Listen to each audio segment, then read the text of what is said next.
So this is one area of photography I've noticed that a lot of people neglect getting into. And I got this idea from Chris Howell in one of his videos talking about how he started out and how he started getting business. And when I moved to where I'm at in South Carolina, I decided I was gonna try it, and it's worked. And it's brought me a lot of business. And that's gonna be working with your local towns, cities, municipalities, whatever they're called in your area. You see, this is often neglected because it's not a high dollar value thing, right? You're not making 5-6 grand off it in one shot like you would a wedding or anything like that. Obviously, weddings take a lot of work. This doesn't take as much work, but this is gonna be a reoccurring customer for you if you're good at what you're doing, because they're gonna come back to you for all the events they have. They're gonna come back to you when they need their websites updated. And it's very easy because a lot of these websites for your local governments probably haven't been updated in 10, 15 years.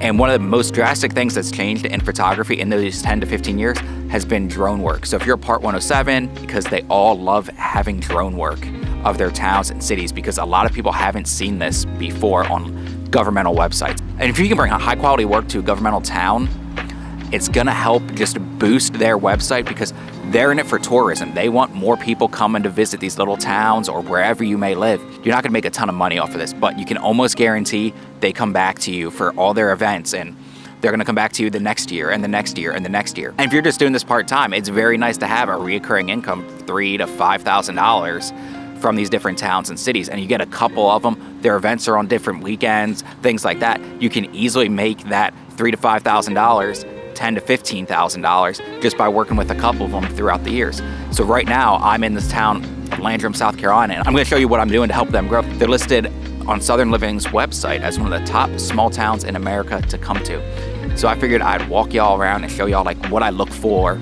and how I take these photos, so that way y'all can see, you know, what a lot of these places look for. And what's cool about a lot of these places is they know what they want. They know the areas they want photographed. They know when they want it photographed, because a lot of these people that work for these local governments have been living in these towns 10, 15 years. They know all the people.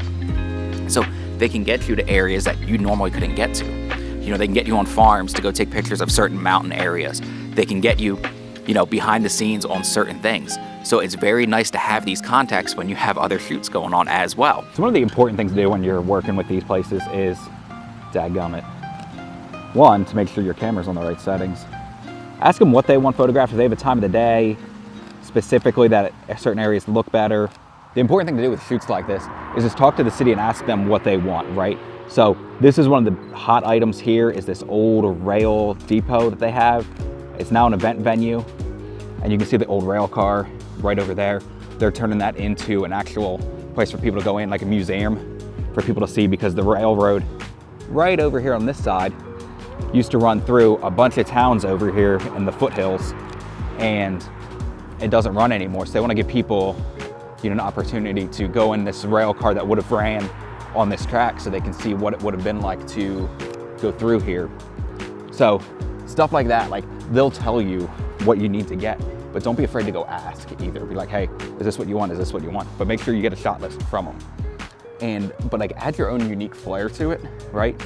So there's a spot I'm gonna go over and show y'all that I really liked. What I do is I'll come in like the afternoon, and then I like come back in like the morning or the evening, sometime when the sun's not as bright, and get different shots from different areas. And that's where you bring your own unique flair to it. So that way when you're doing this, they're like, oh yeah, we need to bring him out to do it, because we can make our website look super modern and super cool.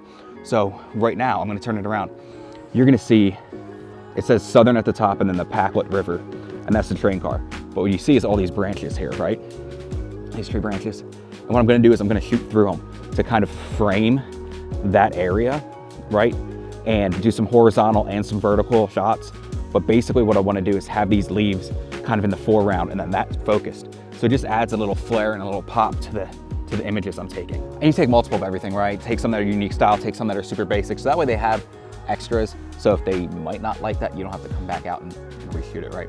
That's just how it comes down to doing a lot of this stuff. But 90% of the time, if they're just high quality shots, and even if it just has some contrast on it, they're gonna love them. And you know, this is that side we were already at, right? But if we go up here, they're still working on it. You can see, right? Look at all that. Look at all this. There's steps from all the paint and everything, right? But if we go in here, like, look, I don't know if y'all can really see that. Yeah, you can see it. See, they're still working on the inside. They're gonna put some seats out and stuff like that. So that'll be fun for people to come through. And one of the things that is a neat idea that they want to do is they want to get a drone, pretty much have a drone video from the town it's starting in to the town it ends in, which is going to be awful, but it's not going to be that long of a video. They want it to be like, you know, a minute. You know, 5 seconds going through the one town, 5 seconds going over a bridge, 5 seconds through the next town, things like that. So people can almost have the experience of what it was like back then.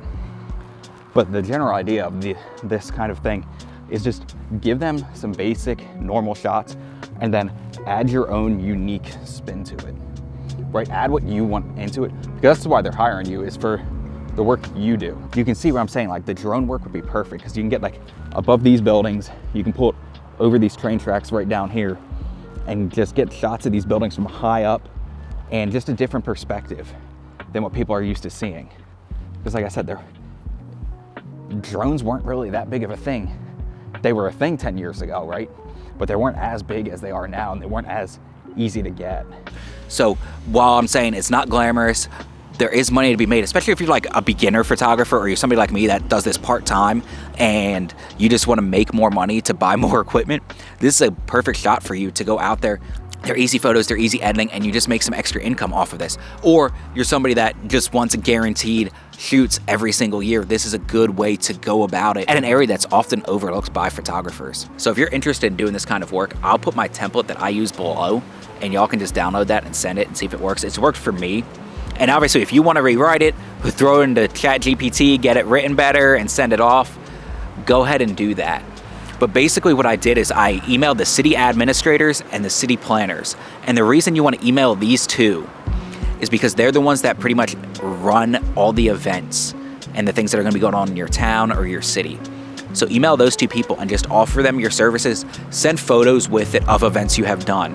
Like take your top events you've done, include like the drone work, because the big thing is if you want to get in with these people, have your Part 107.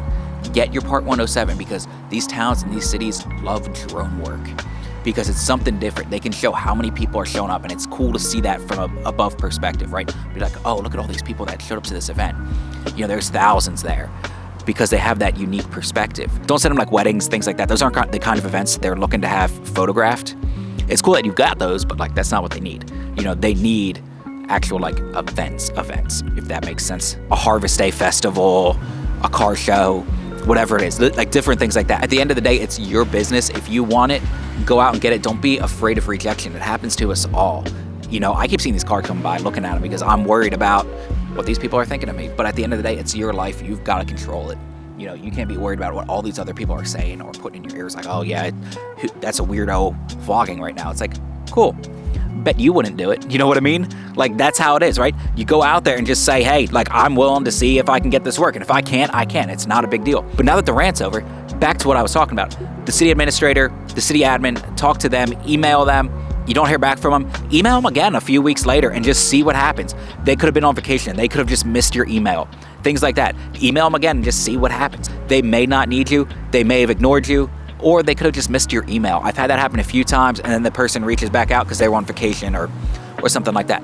But go ahead and try this and see if this works for you, because this is a big market that a lot of photographers ignore because these aren't like, oh, I got to show this off on Instagram. It looks so cool, or things like that. Like, look where I am today, things like that. Especially when it's like your local towns, local cities. You probably have a lot of people that follow you from those areas, and they kind of see it. Now, you can do it if you do it from a different perspective, things like that. It's a different story. I'm not getting into that right now. But you get what I'm saying. This is a very simple tip that I have that's, to me, super easy that you could do right now is just go to all these people and just see if they need a photographer for their events to update their website. You know, like I said, it's not glamorous. There's not like thousands upon thousands of it, but you might be able to have guaranteed clients that can bring in $5,000 to $6,000 for you every year, depending on their needs that year. So let me know if you think working for the cities are worth it, or if I'm just wasting my time and I should just go photograph weddings.